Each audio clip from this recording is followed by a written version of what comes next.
हरे कृष्णा, राधे राधे दोस्तों, आप सब कैसे हैं। श्री हरि विष्णु की कृपा आप सभी पे सदा ही बनी रहे। आज की वीडियो में आपके साथ शेयर करने वाली हूँ बृहस्पतिवार की कथा। तो चलिए कथा शुरू करते हैं। प्राचीन समय की बात है। एक नगर में एक बड़ा व्यापारी रहता था। वह जहाजों में माल लदवाकर दूसरे देशों में बेचा करता था। वह जिस प्रकार अधिक धन कमाता था, उसी प्रकार जी खोलकर दान भी करता था। परंतु उसकी पत्नी अत्यंत कंजूस थी। वह किसी को एक दमड़ी भी नहीं देती थी। एक बार सेठ जब दूसरे देश व्यापार करने गया तो पीछे से बृहस्पति देव ने साधु के वेश में उसके पत्नी से भिक्षा मांगी। व्यापारी की पत्नी बृहस्पति देव से बोली, हे साधु महाराज, मैं इस दान पुण्य से तंग आ गई हूँ। आप कोई ऐसा उपाय बताएं जिससे मेरा सारा धन नष्ट हो जाए और मैं आराम से रह सकूं।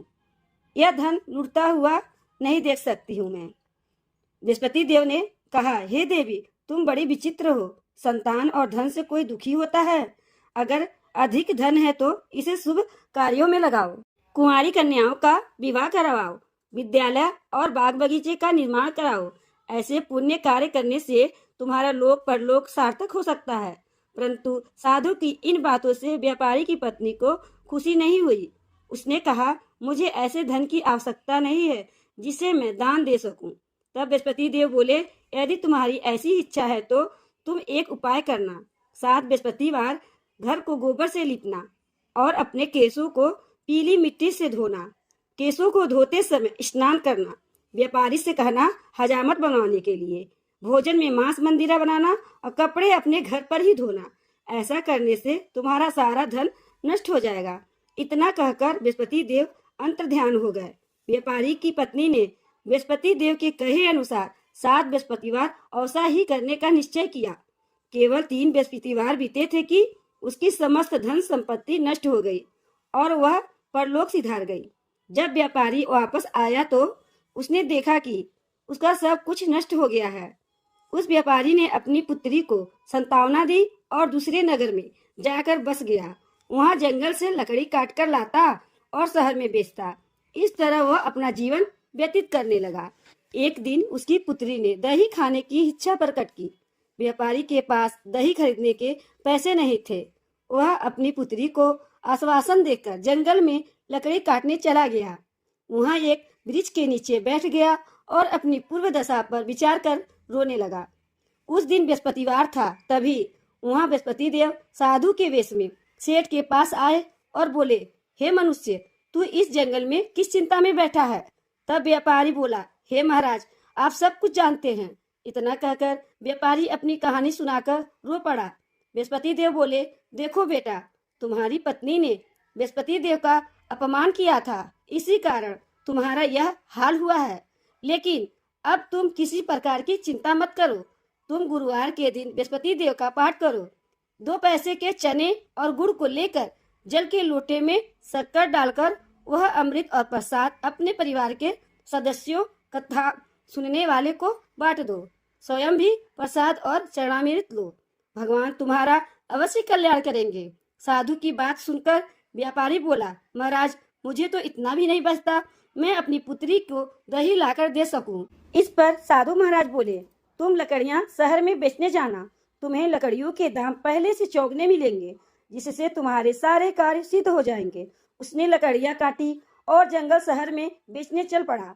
उसकी लकड़ियां अच्छे दाम में बिक गई, जिससे उसने अपनी पुत्री के लिए दही लिया और गुरुवार के कथा के लिए चना गुड़ लेकर कथा की और प्रसाद बांटकर स्वयं भी खाया। उसी दिन से उसकी सभी कठिनाइयां दूर होने लगी। परंतु अगले बृहस्पतिवार को वह कथा करना भूल गया। अगले दिन वहां के राजा ने एक बड़े यज्ञ का आयोजन कर पूरे नगर के लोगों को भोजन के लिए आयोजन किया। राजा की आज्ञा के अनुसार पूरा नगर राजा के महल में भोज करने गया। लेकिन व्यापारी एवं उसकी पुत्री थोड़े देर से पहुंचे, इसलिए उन दोनों को राजा ने महल में ले जाकर भोजन करवाया। जब वे दोनों लौटकर आए तब रानी ने देखा कि उसका खूंटी पर टंगा हुआ हार गायब है। रानी को व्यापारी और उसकी पुत्री पर संदेह हुआ कि उसका हार उन दोनों ने चुरा लिया है। राजा की आज्ञा से उन दोनों को कारावास में कोठरी में कैद कर लिया गया। कैद में पढ़कर दोनों अत्यंत दुखी हुए। वहां उन्होंने बृहस्पति देवता का स्मरण किया। बृहस्पति देव ने प्रकट हो व्यापारी को उसकी भूल का अभ्यास कराया और उन्हें सलाह दी कि गुरुवार के दिन कैद खाने के दरवाजे पर तुम्हें 2 पैसे मिलेंगे। उनसे तुम चने और गुड़ मंगवा कर विधि पूर्वक बृहस्पति देवता का पूजन करना, तुम्हारे सब दुख दूर हो जाएंगे। बृहस्पतिवार को कैद खाने के द्वार पर उन्हें 2 पैसे मिले। बाहर सड़क पर एक स्त्री जा रही थी। व्यापारी ने उसे बुलाया, गुड़ और चने लाने को कहा।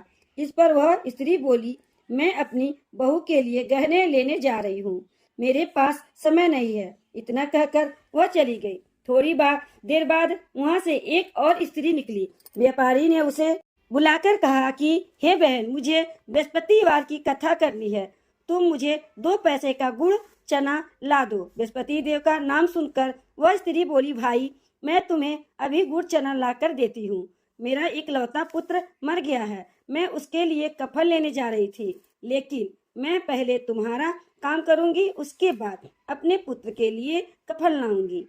वह स्त्री बाजार से व्यापारी के लिए गुड़ चना ले आई और स्वयं भी बृहस्पति देव की कथा सुनी। कथा के समाप्त होने पर वह स्त्री कफन लेकर अपने घर गई। घर पर लोग उसके पुत्र की लाश को राम नाम सत्य कहते हुए शमशान ले जाने की तैयारी कर रहे थे। स्त्री बोली, मुझे अपने लड़के का मुख देख लेने दो। अपने पुत्र का मुख देखकर उस स्त्री ने उसके मुख में प्रसाद और चरणामृत डाल दिया।